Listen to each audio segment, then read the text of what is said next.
Chairman, I am glad that we are having a debate on the European Common Market.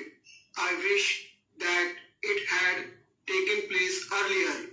Had Parliament been in session when the Minister of Aviation of the UK visited Delhi, it would have had an opportunity for arming government with its views, thus helping it in formulating the statement, but at any rate indicating to the world at large that Parliament is fully behind the Finance Minister in the statement that he has made.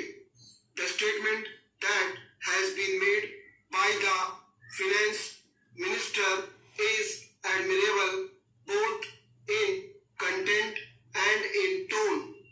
The problems that face us as a result of the emergence of the common market of Europe cannot be bypassed. Whether we like it or not, the future is with continental economies, and the emergence of the European Common Market of Europe is one of the steps in this direction. No one can deny the stakes that we have in the matter of entry of the United Kingdom into the common market of Europe.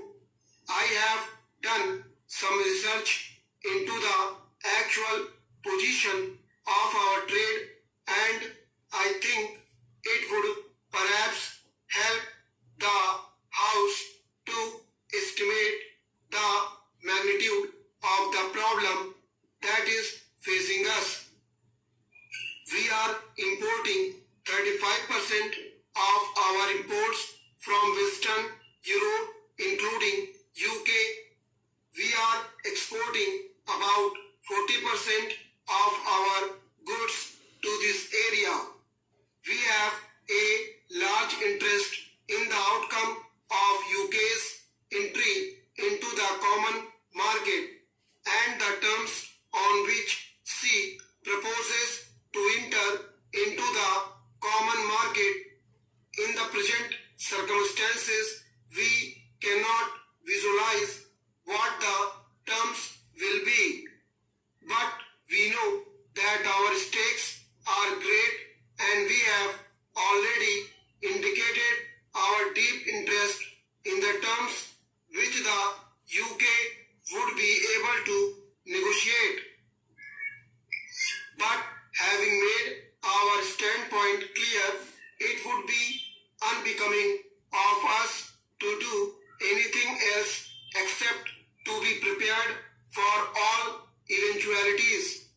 I want the House to realize that while undoubtedly this is a great challenge, we ought to be prepared and not content ourselves with giving expression to certain views which might give the impression to the outside world that we are in a state of panic.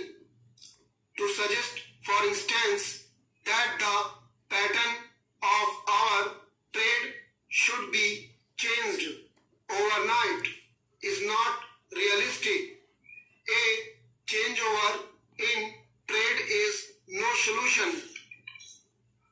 My honorable friend Sri Krishna Reddy pointed out that our balance of payments was most unfavorable with Germany.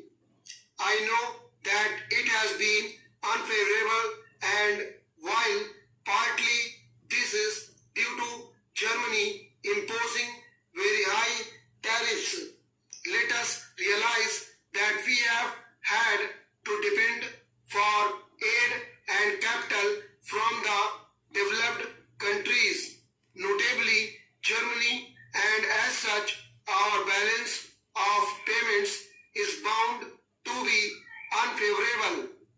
It has been recommended by my friend that we ought to think of the pattern of trade being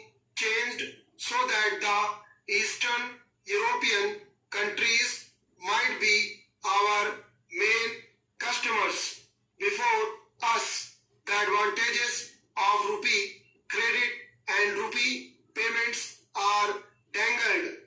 I only want to sound a note of caution.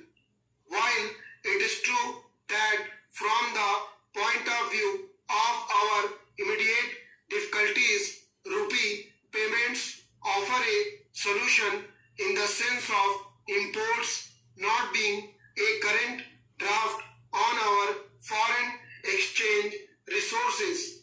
We ought not to suffer from the delusion that we are getting something for nothing, nor can we think that these rupee payments which are made may not work to our disadvantage. I do not propose to go into this question today, since the issues that merit consideration are different. I hope that Parliament will have an opportunity of discussing the whole scheme of rupee payments on some other occasion, so that we might have an opportunity of weighing the advantages and disadvantages of such rupee payments. No one for a moment objects to diversified pattern of trade, a structure of trade which is not dependent on any particular grouping of nations. We have emphasized to a certain extent this diversified structure of trade. Probably in the future we have to emphasize it even more. But what is the position today?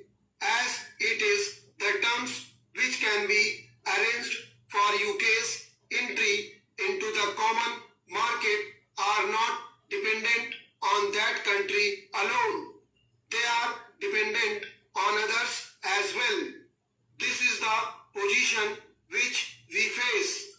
We should now find out how best we can line with this situation.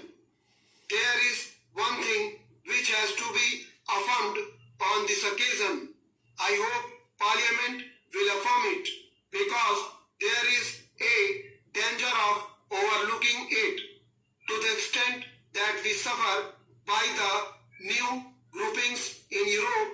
The moral responsibility of those countries to compensate us is all the greater.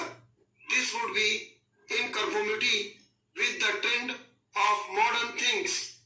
In a modern welfare state, if an individual derives a benefit and others suffer injury, there is a principle of compensation or repartition that comes into operation in such a case.